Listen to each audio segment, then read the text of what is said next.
Un nouveau binôme dans Écosystème pour vous présenter Design Market. Bonjour Lionel Obadia. Bonjour. Bienvenue, vous êtes le fondateur, le président de cette entreprise et vous avez choisi Nicolas Chéreau pour vous accompagner. Bonjour. Bonjour. Directeur commercial chez Parella. C'est quoi Parella? Parella, c'est une société de conseil immobilier et d'aménagement d'espaces de travail pour le compte d'entreprise. D'accord. Et vous faites appel au service de Design Market parce que votre job, c'est le mobilier de seconde main, on va dire un peu haut de gamme, c'est ça? Tout à fait, milieu et haut de gamme. Mais effectivement, on est une marketplace qui fédère l'offre des plus belles galeries design d'Europe. Et on a mis en ligne, en fait, cette offre de 50 000 pièces qui sont des mobiliers d'occasion, de seconde main. Si on ne veut pas acheter neuf, des belles pièces de designer, on peut aussi se permettre une occasion un peu moins chère dans un environnement sécurisé, comme je pourrais vous en parler Oui. juste après. Vous l'avez créé en 2014, c'est ça? C'est ça. Ça existait? C'était une idée totalement neuve à l'époque? C'était assez neuf à l'époque. Ouais. Effectivement, maintenant, ça peut sembler assez courant, commun. Mais à l'époque, on ne parlait pas encore trop de seconde main, de durable, d'écologie. Mais on a eu cette intuition à cette époque qu'il manquait quelque chose sur le marché, que les petites annonces n'offraient pas les garanties nécessaires à acheter des belles pièces de mobilier d'occasion. Et donc en 2014, on a fondé ce qui n'existait pas encore. Alors ce sont quoi les enjeux en fait d'une marketplace comme la vôtre? C'est la variété des produits que vous proposez, la sécurité, vous en parliez à l'instant, c'est quoi ces enjeux? Tout à fait, ouais. Aujourd'hui, il faut savoir que 8 Français sur 10 ont acheté des meubles d'occasion.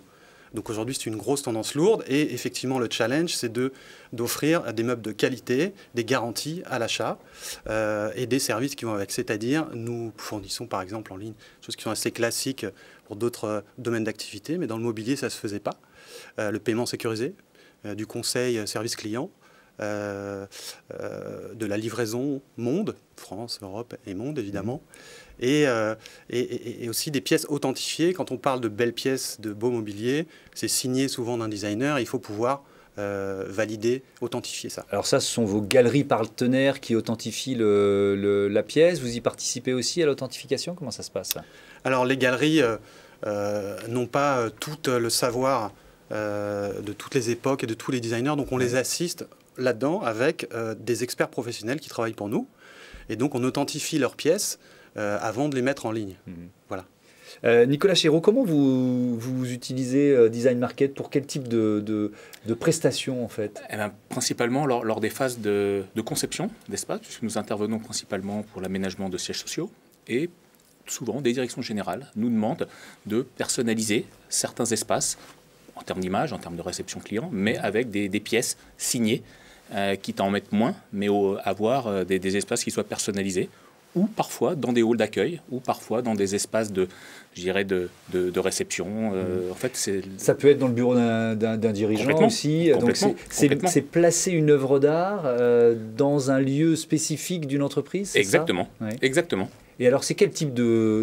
Vous travaillez ensemble depuis combien de temps? Quelques années? Depuis 4-5 ans, oui. Ouais. Et ça vous arrive souvent dans les missions, dans les contrats que vous pouvez signer, d'avoir ce type de demande, ou c'est plutôt rare en fait? Alors, c'est de plus en plus régulier. Oui. Au départ, il y avait le fait de dire oui, mais non, c'est cher, c'est pas pour nous, c'est trop ostentatoire, on n'a pas envie de véhiculer. Et puis au final, ça passe très bien. Et c'est de plus en plus régulier. En fait, il y a une volonté d'identifier, de personnaliser quand même les espaces de travail de plus en plus. Par le biais de l'art, après c'est par le biais d'autres moyens plus architecturaux, plus design. Est-ce que les dirigeants, ou on va dire globalement les entreprises qui sont vos clients, ont des demandes spécifiques, précises, ou est-ce qu'ils se disent on voudrait une œuvre d'art? Quand ils ont une idée bien reçue, enfin une idée bien précise, ils vont souvent se débrouiller seuls. Ils attendent de nous plutôt de dire voilà, on a envie d'emmener de l'art, des pièces spécifiques dans les espaces, faites-nous des propositions. Et après, il y a un travail avec nos architectes entre la ligne architecturale du projet et comment placer à tel endroit des pièces spécifiques. Donc c'est plus de la proposition de notre part. Alors après, ça peut aller de tout ce qui existe en mobilier, des consoles, des assises, Oui, c'est du mobilier, hein. C'est pas des œuvres d'art, on parle de mobilier. On est dans quelle gamme de prix? Vous disiez moyen haut de gamme. Effectivement, on ne fait pas de la brocante, on laisse les petites annonces et d'autres sites qui font ça très bien. Nous, on s'est plutôt concentré sur des belles pièces, donc ça va de 200 à 20 000 euros concrètement.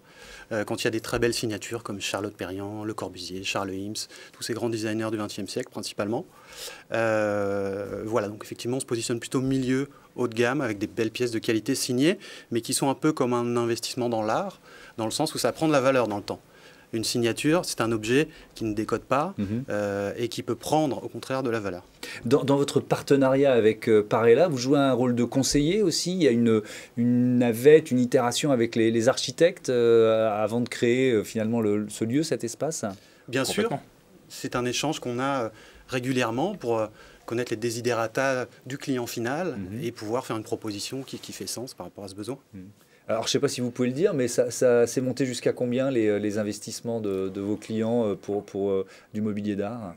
On ne citera pas de nom, bien entendu, mais ça peut aller de quelques milliers d'euros sur des pièces bien spécifiques à plusieurs dizaines de milliers d'euros, voire même plusieurs dizaines de milliers d'euros.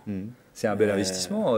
Ça décote d'ailleurs des pièces comme celle-là, ou au contraire ça prend de la valeur? Non, ça ne fait que prendre de la valeur. En fait, c'est toutes ces icônes du design, elles sont devenues iconiques avec le temps, mais des objets qui, c'est vrai, dans les années 50 ont été faits pour les masses à la base, comme les unités d'habitation de Le Corbusier. Il y a eu des meubles là, ou Charlotte Perriand qui a fait pour les stations de ski, qui a participé à la création, à la démocratisation du ski dans nos montagnes françaises, finalement à équiper tous ces bâtiments avec des meubles qui ne valaient pas grand-chose, qui aujourd'hui valent une fortune. Il y a une demande à l'international? Tout à fait. Alors c'est déjà 30% de notre chiffre d'affaires international, et il y a une grosse demande qui vient aussi d'Asie, des États-Unis. Donc il y a beaucoup de zones qui commencent à s'intéresser au mobilier européen, puisque le design est né en Europe, c'est l'histoire de l'après-guerre principalement, et donc c'est US et Europe. Voilà, une autre perspective de croissance et de développement pour Design Market, qui a connu une belle année 2020, parce que c'est vrai qu'il y a eu ce phénomène, les Français ont eu envie d'améliorer, d'embellir leur intérieur. Merci à tous les deux. Merci à vous. C'était le dernier écosystème de cette émission. On vous attend vous aussi participer en nous écrivant à l'adresse demain@apm.media. Salut à toutes et à tous.